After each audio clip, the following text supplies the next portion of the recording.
Le paresseux. Est-ce un paresseux? Pourquoi l'appelle-t-on ainsi? Est-il vraiment paresseux, fainéant ou partisan du moindre effort? Non.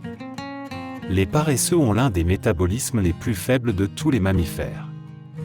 Cela signifie qu'ils produisent très peu d'énergie et doivent donc la dépenser avec parcimonie.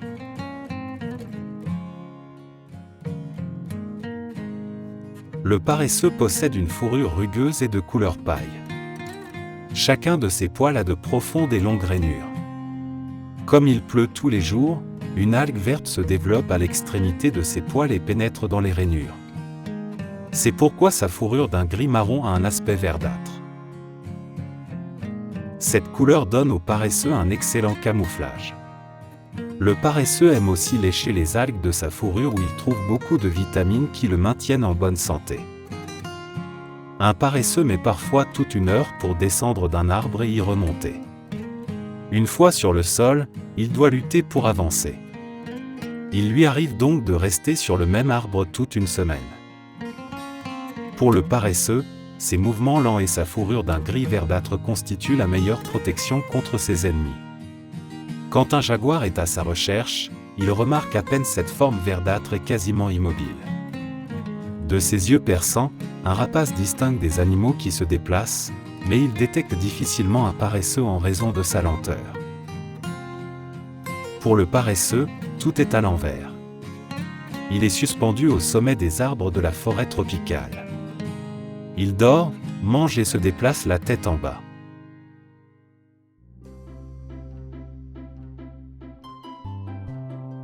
Quand maman paresseux attend un bébé, cela dure 6 mois de gestation avant qu'il naisse. Il est tout petit, tout mignon. Déjà, il a de longues griffes pour pouvoir s'agripper et faire comme maman. Pendant 6 mois, il va apprendre d'elle.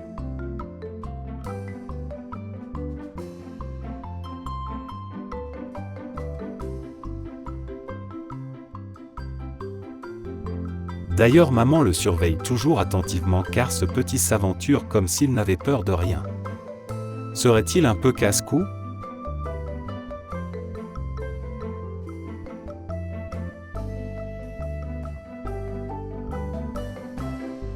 Il trouve refuge auprès de maman.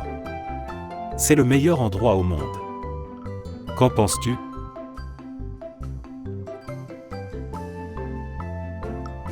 Le paresseux est une invention de Dieu. Dieu lui donne exactement les qualités nécessaires à sa survie dans la forêt tropicale. Que pouvons-nous apprendre de lui?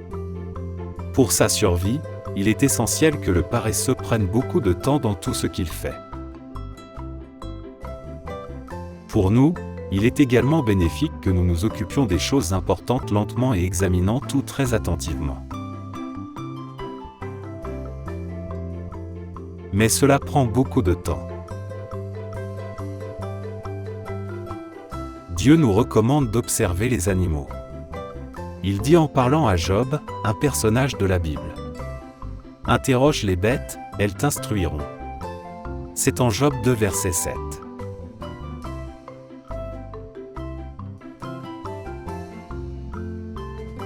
Oui, le paresseux prend toujours le temps nécessaire pour ses occupations.